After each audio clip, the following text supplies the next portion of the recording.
എല്ലാവർക്കും good morning. ഇന്ന് ചെറിയൊരു അവയർനെസ് വീഡിയോ ആണ്. കാറുള്ളവർ പ്രത്യേകിച്ച് ശ്രദ്ധിക്കുക.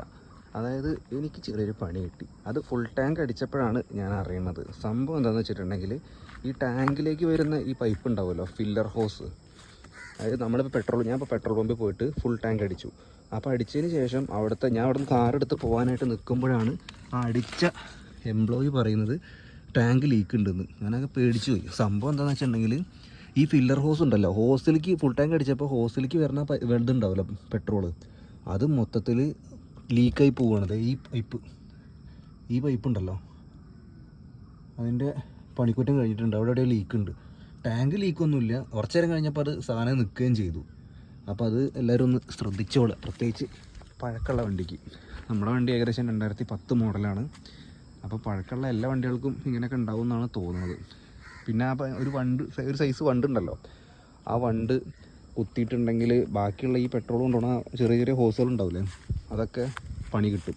അപ്പോൾ അത് ലീക്ക് ഉണ്ടോയെന്ന് ഞാൻ നോക്കി. അത് ഞാൻ ഒരുപാട് വർക്ക്ഷോപ്പിലൊക്കെ വിളിച്ച് ചോദിച്ചു. അപ്പോൾ അവർ പറഞ്ഞ്, പ്രത്യേകിച്ച് എനിക്കൊരു ഫാമിലി ഫംഗ്ഷൻ ഉണ്ടായിരുന്നു. അപ്പോൾ ആ ഫംഗ്ഷന് പോകുമ്പോൾ എന്തെങ്കിലും പ്രശ്നം ഉണ്ടാകുമെന്ന് വിചാരിച്ചിട്ട് ഞാൻ എല്ലായിടത്തും വിളിച്ച് ചോദിച്ചപ്പോൾ അവർ പറഞ്ഞ് ഫുൾ ടാങ്ക് അടിക്കാണ്ടിരുന്നാൽ മതി, ഒരു 1000 രൂപ 1500 രൂപയ്ക്ക് അടിച്ചാൽ മതി.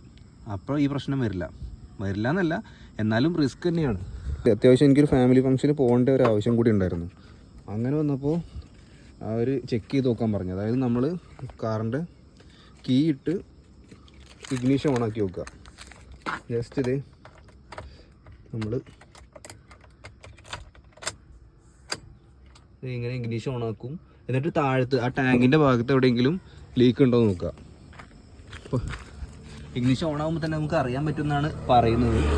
അത് ഓണാക്കി വെക്കുക. എന്നിട്ട് ഒന്നും ഇല്ലയെന്ന് ഉറപ്പ് വരുത്തുക. എന്നിട്ട് വീണ്ടും നമ്മൾ വണ്ടി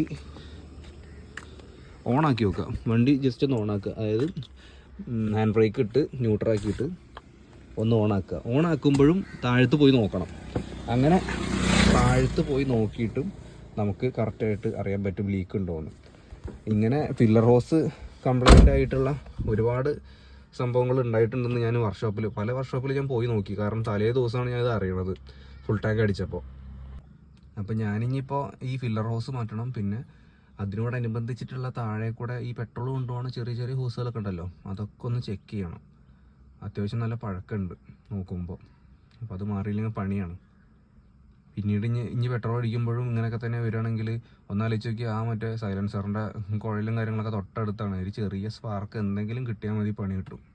നമ്മളത് ശ്രദ്ധിക്കില്ല. ഇത് എന്തോ ഭാഗ്യത്തിന് ആ പെട്രോൾ പമ്പിലുള്ള ആൾ ശ്രദ്ധിച്ചിട്ടുണ്ടായിരുന്നു ഞാനിത് പോകുമ്പോൾ. ആദ്യം മിക്കവരും വിചാരിച്ചത് മറ്റേ സൈലൻസർ എന്ന് വരുന്ന വെള്ളമായിരിക്കും എന്നാണ്. പിന്നെയാണ് മനസ്സിലായത് ഇത് ലീക്കാവുണ്ടെന്ന്. പിന്നെ ഞാൻ അപ്പം തന്നെ ഒരു വർക്ക്ഷോപ്പിൽ കൊണ്ട് കാണിച്ചപ്പോൾ അവർ പറഞ്ഞ് ഫില്ലർ ഹോസിൻ്റെ കുഴപ്പമാണ്, ഫില്ലർ ഹോസിൻ്റെ അവിടെ ലീക്ക് ഉണ്ടെന്ന്.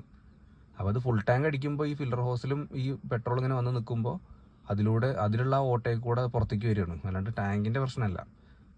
അങ്ങനെ ഇനിയിപ്പോൾ ഫില്ലർ ഹോസ് മാറണം. അപ്പോൾ എല്ലാവരും ഒന്ന് ശ്രദ്ധിച്ചേക്കുക. ഓക്കെ.